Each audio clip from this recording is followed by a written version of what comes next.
Hello friends, तो मैं आपके लिए एपिसोड 3 लेकर आ गई हूँ। Like and subscribe to my channel, और अगर वीडियो अच्छी लगे तो कमेंट में भी ज़रूर बताएं। तो दोस्तों, आप तैयार हैं? तो चलिए अपना थर्ड एपिसोड शुरू करते हैं। Let's start.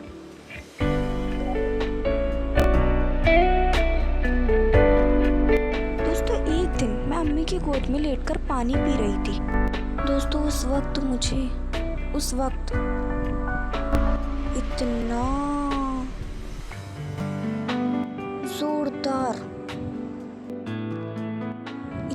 जोरदार फंदा लगा, इतना जोरदार। शायद आप फंदा ना समझ पाए कि मैंने फंदा किसको बोला। यानी कि खाते पीते अचानक से बहुत तेज़ खांसी हो जाती है, उसको मैंने फंदा कहा। बहुत तेज़ खांसी हो जाती है। ये फंदा इतना ज़ोरदार था कि इसने मुझे पूरा हिला दिया। मुझे मेरे घर वालों को भी हिला दिया। इतनी तेज़ खांसी हुई थी। और दोस्तों, ये सब बातें मेरी तबीयत ख़राब के दौरान ही चल रही हैं। मेरी तबीयत को कोई तब्दीली नहीं, और ना ही बुखार में कोई तब्दीली थी। और ये जो मुझे फंदा लगा था, ये बहुत ही दिल दहलाने वाला मंज़र था। और मुझे आराम का तो नामो निशान नहीं था। इस फंदे को तो डॉक्टर एन जैन भी नहीं समझ पाए कि आखिर ये फंदा कैसा है। डॉक्टर एन जैन ने कहा कि आप इस बच्ची को लेकर पंचशील हॉस्पिटल आइए, वहाँ पर मेरी ड्यूटी रहती है, जो कि यमुना विहार में है।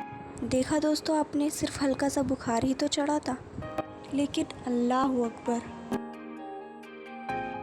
फिर 11 सितंबर 2020 को हम पंचशील हॉस्पिटल पहुँच गए। उन्होंने 11 सितंबर 2020 को ही मेरा एक्सरे करवाया, जिसमें इन्फेक्शन आया। लेकिन डॉक्टर एन जैन ने इस पर ज़्यादा गौर नहीं किया, बस दवाइयाँ लिख दी। लेकिन जब मेरा फंदा ज़्यादा बढ़ गया, मुझसे कुछ खाया पिया नहीं जा रहा था, तो डॉक्टर एन जैन ने मुझे पंचशील हॉस्पिटल में एडमिट कर लिया। 3 दिन तक मैं वहाँ एडमिट रही। और डॉक्टर एन जैन ने एडमिट के दौरान पता है मुझसे क्या कहा था? जब मेरा फंदा ज़्यादा बढ़ रहा था, उन्होंने मुझसे कहा, मेरे गार्जियन को बाहर भेजकर, डॉक्टर ने मुझसे कहा कि मुझे पता है कि तुम ड्रामे कर रही हो। और मेरे हाथ में पानी का गिलास दिया और कहा, ये पी कर दिखाओ, अगर नहीं पियोगी तो तुम्हारी नाक में नलकी डाल दूँगा। क्या पेशेंट से ऐसे कहा जाता है? ये कहकर उन्होंने मुझे डराया। क्या डॉक्टर ऐसे होते हैं? बच्चे की बीमारी को ड्रामा कहते हैं। और बाहर आकर मेरे गार्जियन से कहा कि इफ़रा ठीक है, मैं अभी इसको 1 गिलास पानी पिला कर आया हूँ। झूठ। जबकि उन्होंने मुझे 1 घूंट पानी पिलाया था, जिससे बाद में मुझे बहुत ज़्यादा तकलीफ़ हुई, बहुत ज़्यादा फंदा लगा। और मेरे गार्जियन से कह दिया कि इसको फंदा वंदा कुछ नहीं लग रहा है, ये ठीक है। फिर 16 सितंबर 2020 को उन्होंने हमें ये कहकर डिस्चार्ज किया कि इफ़रा बहुत ठीक हो चुकी है, बहुत, इसमें सिर्फ कमज़ोरी है। लेकिन ये तो मुझे और मेरे घर वालों को ही पता था कि मैं कितनी ठीक हो चुकी हूँ।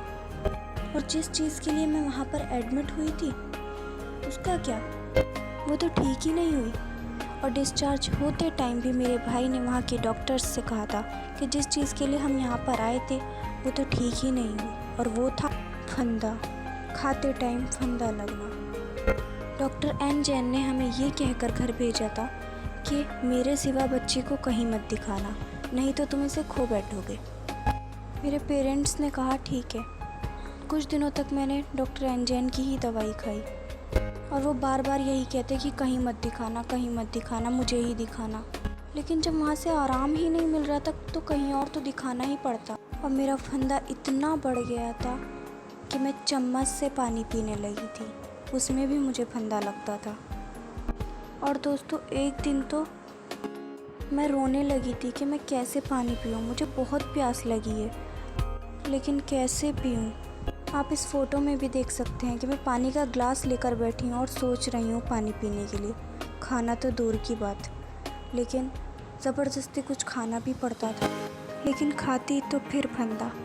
खाना क्या, सब्जियों का सूप, लेकिन हर हाल में अल्लाह का शुक्र। ये सब कुछ देखकर मेरे घर वाले बहुत परेशान थे। कोरोना की वजह से गवर्नमेंट में भी नहीं दिखा सकते थे, प्राइवेट जाते तो कोई लेता नहीं, ये कहकर कि बेड नहीं है। फिर एकदम से सबको शक हुआ कि कहीं इफ़रा के ऊपर ऊपरी तो नहीं है, यानी कि असरात। तो इसके लिए मौलाना को बुलवाया गया और उन्होंने 3 दिन मेरे ऊपर दम किया और नतीजे के तौर पर बताया कि इफ़रा को नज़र लग गई है। फिर उनके बताए गए तरीके के मुताबिक नज़र भी उतारी गई। मेरी सिस्टर ने भी मेरे ऊपर बहुत दम किया था नज़र का। नज़र भी उतार ली, सब कुछ कर लिया, लेकिन ये फंदा क्यों नहीं जा रहा था। मैं इतनी ज़्यादा कमज़ोर हो गई थी कि अगर मैं एक बार ज़मीन पर बैठ जाती तो खुद नहीं उठ पाती थी। मुझे बच्चों की तरह उठाया जाता था, हाथ पकड़कर, कमर पकड़कर। एक बार मैं ज़मीन में बैठ जाती तो खुद से नहीं उठ पाती थी। और पता है दोस्तों, उस टाइम मुझे खिलौने इतने पसंद आते थे, बहुत ज़्यादा अच्छे लगते थे, पता नहीं क्यों। देखो इस फ़ोटो में मैं भी टॉयज़ की शॉप पर बैठी हूँ। मेरे भाई मुझे टॉयज़ दिलाने ले जाते थे, फिर मैं बहुत सारे टॉयज़ खरीदती थी। मैं जिस टॉय पर भी हाथ रख देती थी वो मुझे अल्हम्दुलिल्लाह दिला देते थे। देखो मैं आपको एक वीडियो में दिखाती हूँ।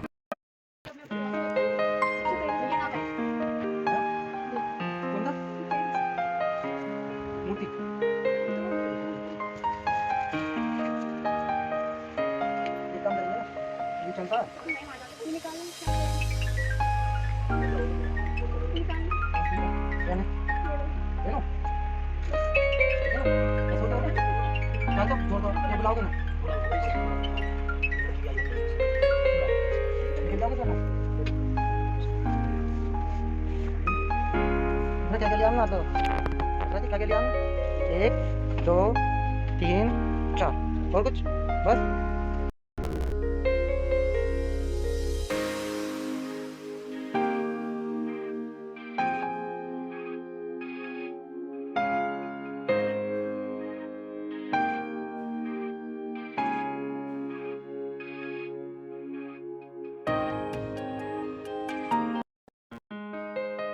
चलो तो दोस्तों आगे पढ़ते हैं, आगे क्या होता है। टॉयज़ तो आपने देख लिए मेरे, कैसे लगे मेरे टॉयज़ कमेंट में ज़रूर बताना।